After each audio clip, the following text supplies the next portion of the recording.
1994년 갓 24살이 된 구양팡은 중국의 같은 고향 청년 루휘라는 남자를 소개받습니다. 보자마자 스파크가 탁탁탁! 둘은요 서로 알게 된 지 한 달 만에 결혼해요.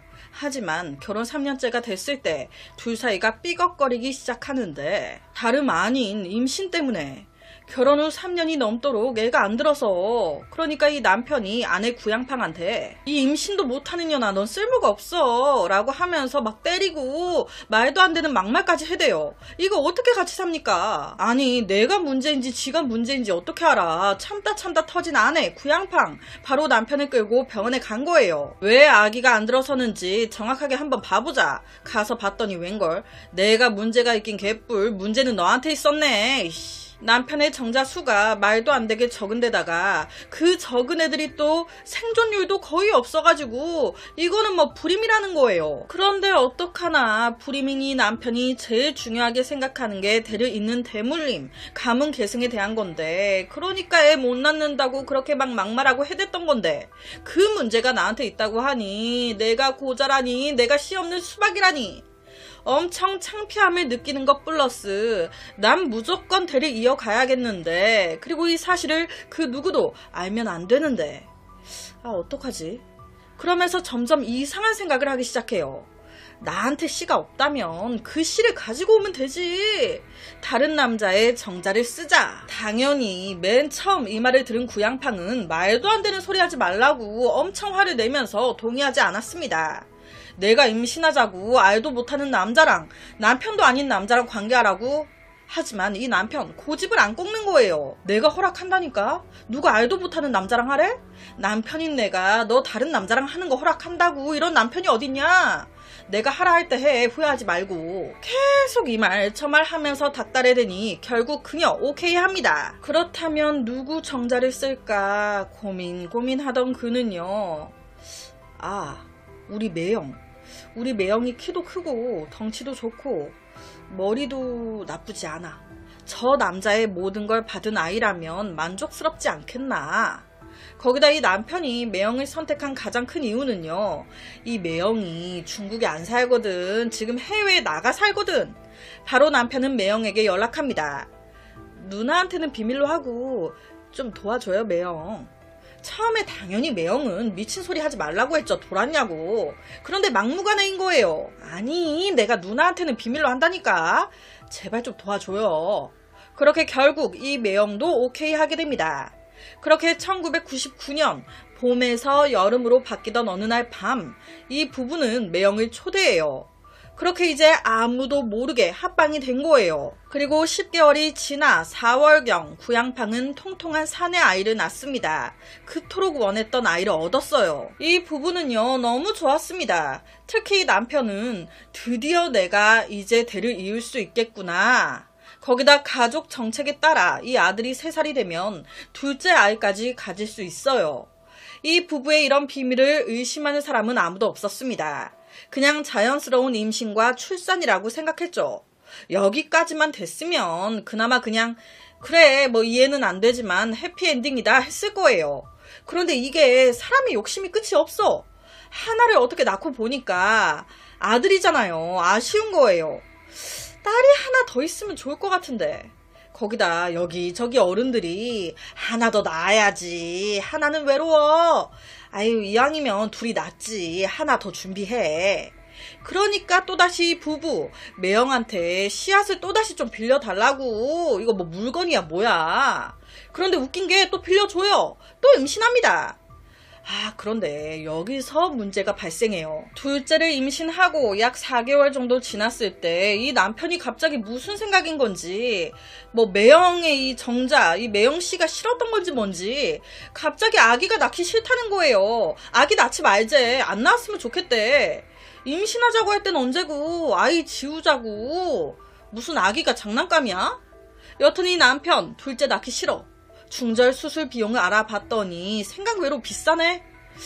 좀 돈 아까운데. 그러니까 이때부터 이 새끼가 수술은 돈 아까우니까 그냥 유산시키자. 그래서 이게 너무 화가 나고 역겨워요. 지름 4cm에서 5cm 정도 되는 귤을 아내 아래 이제 중요 부위에 강제로 집어넣고 그 상태에서 막 아랫배를 걷어차고요. 밑을 막 밀고 그렇게 유산시킵니다. 와, 준비하면서도 기가 차더라고요. 여기서 더 웃긴 게요. 낳기 싫다고 이 짓 다 해놓고 갑자기 무슨 생각인 건지 몇 년 뒤 2005년 또 애 타령을 하기 시작하는 거예요. 딸 가지고 싶다고 아내한테 또 합방하라고. 와, 이 말에 그녀는요 거부했습니다. 또 했다가 또 낳기 싫다고 또 귤 가지고 그 지랄하면 어떡해요. 그러니까 여보, 우리 아들 하나 있잖아. 애 하나 잘 키우면 되지. 뭘 또 같이 자라고 난리야. 딸 그냥 욕심 버려. 그랬더니 이 새끼가 아내 앞에서 아, 너 그럼 지금 이 아들 새끼 때문에 안 하겠다는 거네? 그러면서 아들을 막 때려요. 아들 가지고 협박하는 거예요.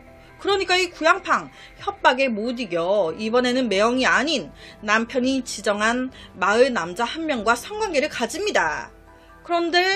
그런데 웬걸 또 아들이래. 또 아들이야. 딸을 원했는데. 여튼 이렇게 두 아들을 낳았어요. 그럼 그냥 잘 살면 되잖아. 그런데 이 남편이 점점 이상해지는 거예요. 뭐 두 아들을 키우면서 남편도 남편 나름 뭐 힘들었겠죠. 뭐 자기 아들 아니라는 그런 생각도 계속 들었을 거고. 그래서 그런가? 점점 이 남편이 술만 먹으면 동네 사람들이 내가 고자라는 걸 다 알고 있는 것 같아. 이 아들들이 내 아들이 아니라는 것도 알고 있는 것 같고 다 날 비웃고 있는 것 같아. 야, 네가 같이 잔 남자들한테 내 비밀 다 말하고 다녔지. 나 고자라고, 나 불임이라고 말하고 다닌 거 아니야. 이 모든 화살이 아내한테 가는 겁니다. 그러면서 점점 이 아내를 폭행하고 성적으로 학대하기 시작하는 거예요. 그러면서 울분을 푸는 겁니다. 아주 못된 습관이 나오기 시작한 거죠.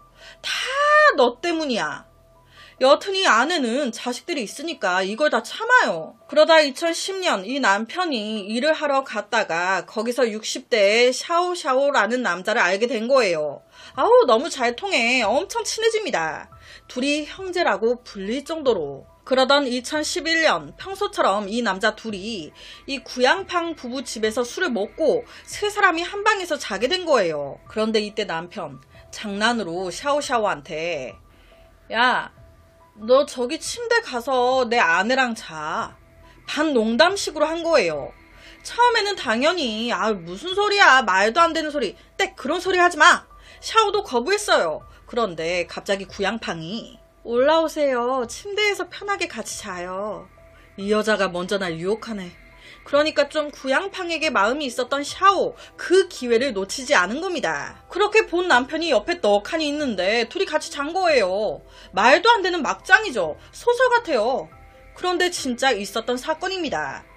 이날 이후 샤오는 돈을 뭐 달라고도 안 하고요. 돈을 주는 것도 아닌데 이 집안의 집안일을 하며 이 집의 농사일까지 도와줘요.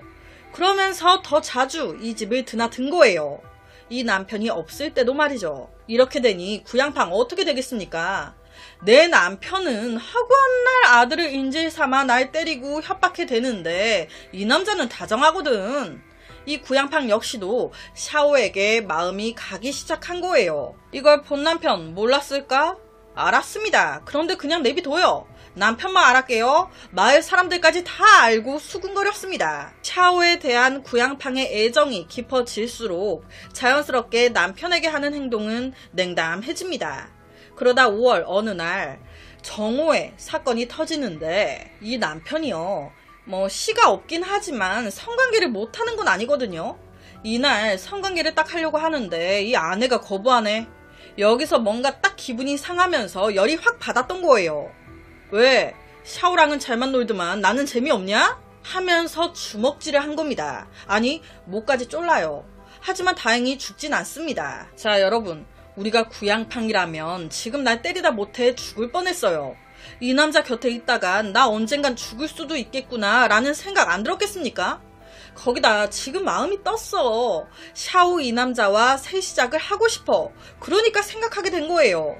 이 남자가 안 죽으면 내가 죽을 수도 있겠구나. 이래저래 없애는 게 속 편하겠구나. 그래서 며칠 후 오후 6시경 구양팡이 여보 밥 먹어요. 남편 밥과 요리에 쥐약을 탄 겁니다.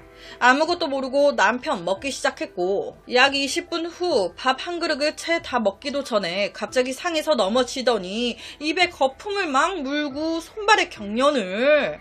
이 모습에 큰아들 얼마나 놀래요. 구급차 부르자고 막 소리 질렀어요. 그런데 이때 구양팡이 막은 거예요. 쉿, 조용해. 가만히 있어.